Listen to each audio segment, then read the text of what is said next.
राम राम सारन, मैं आपकी रोल चाटनी फौजन। कैसा हो सारा? आई होप सारा ठीक होगा। आज एक न्यू वीडियो के साथ मैं आई हूँ जिसमें हिंदुत्व के बारे में बता रहा कि ध्यान से देखियो।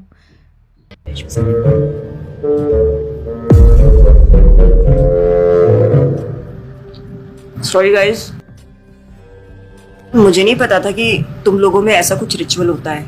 हाँ, प्रे तो करना चाहिए। हम हमेशा खाने से पहले अल्लाह ताला से प्रे करते हैं। यस, रिचुअल नहीं स्पिरिचुअल। हम ही पहले भगवान को भोग ऑफर करते हैं और उसके बाद प्रे करके खाते हैं। लेकिन तुम्हारा भगवान यहाँ आके कैसे खा सकता है? जैसे वो तुम्हारी दुआ कानों से सुन सकता है, वो वैसे ही यहाँ पर आके खा भी सकता है। भगवान का फॉर्म पर्सनल है। अगर वो कानों से सुन सकते हैं तो मुंह से आके खा भी सकते हैं। उनके कान और मुंह दोनों है। शालिनी, तुम प्रे नहीं करती खाना खाने से पहले? नहीं, लेकिन मेरे चाचा ने एक बार कहा था कि हमको वो गॉड ऑफ फूड को और फार्मर्स को थैंक यू बोलना चाहिए। यू मीन अन्नपूर्णा देवी? और गॉड ऑफ फूड। यस, हमें उन्हें थैंक करना चाहिए और साथ में फार्मर्स को भी। But I believe in watering the roots. देखो, हम हमेशा क्रिएशन को तो अप्रिशिएट करते ही हैं, लेकिन हम क्रिएटर को ना अप्रिशिएट करना भूल जाते हैं। अभी सोचो, पानी ना हो, हवा ना हो, उपजाऊ मिट्टी या धरती माँ ना हो, तो फार्मर क्या कर लेगा? So I believe that we should be thanking the Creator, the Lord, who is providing us with all the basic necessities. Point. अब तुम किस किस को थैंक करेगा? वैसे भी तुम्हारे 33 करोड़ तो देवी देवता है। बताओ, किस किस को थैंक करेगा तुम? और शांति, तुम बताओ, तुम किस गॉड को मानता है? मैं ऐसे किसी गॉड को नहीं मानती, लेकिन I think Shiva is a big god. See, I am very sorry, but आपने अपने वो बड़े भगवान का स्टोरी तो सुना होगा ना, जहाँ वो अपनी मरी हुई वाइफ को शोल्डर पर लेकर पूरे इंडिया का चक्कर लगा रहा है। अब तुम मुझे बताओ, जो गॉड अपनी वाइफ के मरने पे ऐसे कॉमन मैन की तरह रोता है, वो गॉड हो सकता है क्या? अच्छा, may be I don't know much about this story, but he is very famous. And north में तो राम जी भी बहुत फेमस है ना। उनका स्टोरी तो तुमको पता होगा ना, सबको पता है। उनकी वाइफ को रावण ले गया था। हाँ, पता है। अब तुम मुझे बताओ, वो गॉड है? वो अपनी वाइफ को भी अकेला नहीं बचा के ला सकता। उसको अपनी वाइफ को बचाने के लिए भी वानर सेना की हेल्प चाहिए, और उस वानरों को भी तुम पूछता है। I am sorry. और गीता, तुम कृष्ण को मानती हो, और वो तो हर लड़की के साथ रासलीला करते रहते थे। ऐसा कैसा कैरेक्टर है गॉड का जिसे हर लड़की से प्यार हो जाता है? और वो खुद डर के अपना जन्मस्थान छोड़कर चले गए थे। गॉड को कभी डर लगता है क्या? और जिसे खुद डर लग रहा है, वो तुम लोगों की हेल्प कैसे करेगा? शिट यार, this is so complicated and confusing. It is confusing because you are following the wrong path. It is very beautiful and sacred. I will show you the right path. Enough, Asifa. I know what you're trying to do. And Shalini, कुछ भी confusing नहीं है। You know what the problem is कि तुझे पता ही नहीं है, क्योंकि तूने आज तक शास्त्र ही नहीं पढ़े हैं। तो पता कैसे चलेगा कि क्या सही है और क्या गलत? जन्म कर्म च मे दिव्यम एवं योवेति तत्वतः त्यक्त्वा देहम पुनर्जन्म नैति मामेति सो अर्जुना। भगवान की लीलाओं को समझना इतना आसान नहीं है। उसके लिए शास्त्रों का अध्ययन करना पड़ता है, और वो भी एक प्रामाणिक गुरु के अंडर रह के उनकी शरण लेके। अब अगर तुमने शास्त्र पढ़े होते तो तुमको ये पता होता कि शिव जी ने जो इमोशंस उसमें दिखाए थे वो शोक नहीं, विरह था। विरह विरह दोनों सेम नहीं होते क्या? Let's start from the basics.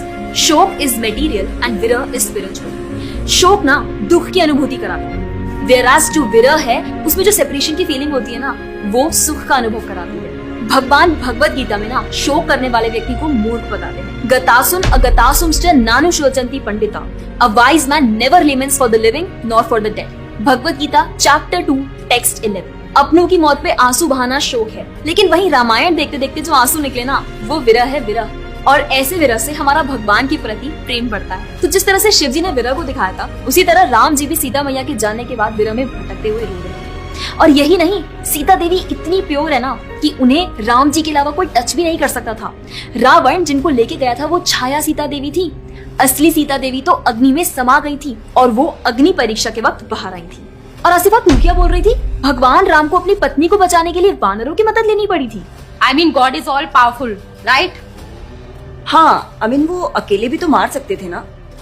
यार शालिनी, अगर तूने कभी रामायण पढ़ी होती तो तुझे पता होता, जब खर और दूषण आए थे अपने 15,000 ऐसे दानवों के साथ जो इंसान को खा जाते थे, उन सब के साथ राम जी ने अकेले बिना किसी की हेल्प के उन सब के चिथड़े उड़ा दिए थे। अब ऐसे राम के लिए रावण को मारना मुश्किल है क्या? हाँ, लेकिन बाद में वानरों की हेल्प क्यों ली? उनको अपनी सेवा में लगाने के लिए, उनकी ग्लोरीज बढ़ाने के लिए। अरे उन्होंने तो एक छोटी सी गिलहरी तक को अपनी सेवा में लगा लिया था। व्हाट? कभी पढ़ा हो तो पता हो ना। खैर, और हम हनुमान जी की पूजा इसीलिए करते हैं क्योंकि भगवान तक पहुंचने का रास्ता उनके भक्तों की सेवा है। जब भगवान देखते हैं कि मेरे भक्तों का गुणगान हो रहा है या कोई सेवा कर रहा है तो वो बहुत खुश होते हैं। जैसे मैं तेरी मॉम के सामने अगर तेरी तारीफ करूं तो वो खुश होती है ना। पॉइंट। इसी तरह भगवान हमसे खुश होते हैं जब हम उनके भक्तों की सेवा करते हैं, पूजा करते हैं। और रही बात 33 करोड़ देवी देवता की, आसिफा तो मुझे ये बता, what is your favourite genre in movies? Psychological thriller. और शालिनी तेरी? Romantic and comedy. एग्जैक्टली। जैसे हर किसी का अपने नेचर के अकॉर्डिंग फेवरेट जॉनर होता है, वैसे ही भगवान ने हर किसी के नेचर के अकॉर्डिंग व्यक्ति के लिए उसके नेचर के अनुसार वेद और पुराण दिए हैं। और उन्हीं पुराणों को फॉलो करके लोग अपनी देवी देवता की तरफ अट्रैक्ट होते हैं। और ये सभी देवी देवता भगवान की ही सेवा कर रहे हैं। जैसे रोशनी के देवता सूर्य देव, हवा के देवता वायु देव, बारिश के देवता इंद्र देव। जैसे एक सरकार चलाने के लिए इतनी सारी पोजीशंस होती हैं, वैसे ही इस पूरे ब्रह्मांड को चलाने के लिए अलग अलग देवी देवताओं की जरूरत पड़ती है। तो मतलब वो अपनी पोजीशन का मिसयूज करेंगे, किसी भी लड़की के साथ कुछ भी करेंगे, रास लीला करेंगे। Stop it Asifa, now you are crossing the line. तुझे पता ही क्या है कृष्ण के बारे में? जो लोग बोलते हैं कि कृष्ण करे तो रास लीला है, हम करें तो कैरेक्टर ढीला है, उनको बोलो पहले भागवतम पढ़ ले। ठीक रास लीला से पहले भगवान ने गोवर्धन उठाया था, उनको बोलो पहले जाके गोवर्धन पर्वत उठाए। पैदा होते ही पूतना को मारा था, बच्चे से एक मच्छर नहीं मारा जाता। When he was crawling, मुख में ब्रह्मांड दिखा दिया था। तू अपने मुंह में अपना ये हॉस्टल ही दिखा दे आसिफा। क्या तुम जानते हो द्वारका में भगवान श्री कृष्ण की 16,108 रानियां थी और सबके अलग अलग महल थे और हर एक महल में श्री कृष्ण सबके साथ होते थे एक ही समय पर। रोज सारी रानियां कृष्ण से खुश थी और उन सब की जरूरतें कृष्णा पूरी करते थे। क्या किसी नॉर्मल से इंसान के लिए ये सब संभव है?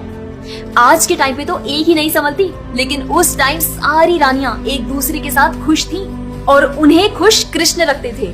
क्यों? क्योंकि वो भगवान है। और रही बात ब्रज की गोपियों के साथ रास लीला करने की, तो इतना जान लो कि रास लीला के टाइम पर करोड़ों गोपियां थी और कृष्ण पूरे टाइम हर एक गोपी के साथ मौजूद थे और उनके साथ डांस कर रहे थे एक टाइम पे करोड़ों गोपियों के साथ। ये सब बहुत डीप लीलाएं हैं और ये सब तभी पता चलेगी जब साधुओं के संग में रह के शास्त्रों को पढ़ा जाएगा। हवा में तीर चलाने से या सुनी सुनाई बातों पर यकीन करने से कुछ नहीं होने वाला। और रही बात अपने भक्तों को बचाने की, तो भगवान ने तो अपने भक्त परीक्षित महाराज को गर्भ में बचाया। 5 साल के प्रहलाद महाराज के लिए नरसिंह अवतार लेकर आए और उनको बचाया।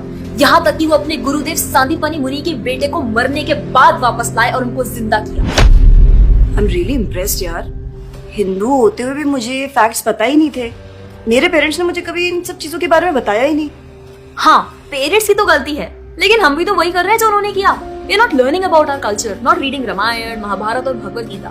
आजकल तो ये सब कुछ रीड करना बहुत इजी भी है यार। Everything is available on our phones, and the problem is that we don't want to learn। और इसीलिए हमें कोई कुछ भी बोलता है और हम उसे मान लेते हैं और अपने बिलीफ को चेंज करने के लिए रेडी हो जाते हैं। एक्चुअली में पता है, किसी का हार्ट ट्रांसफॉर्म करना है तो प्यार से करो, ज्ञान से करो, पैसे और तलवार से नहीं।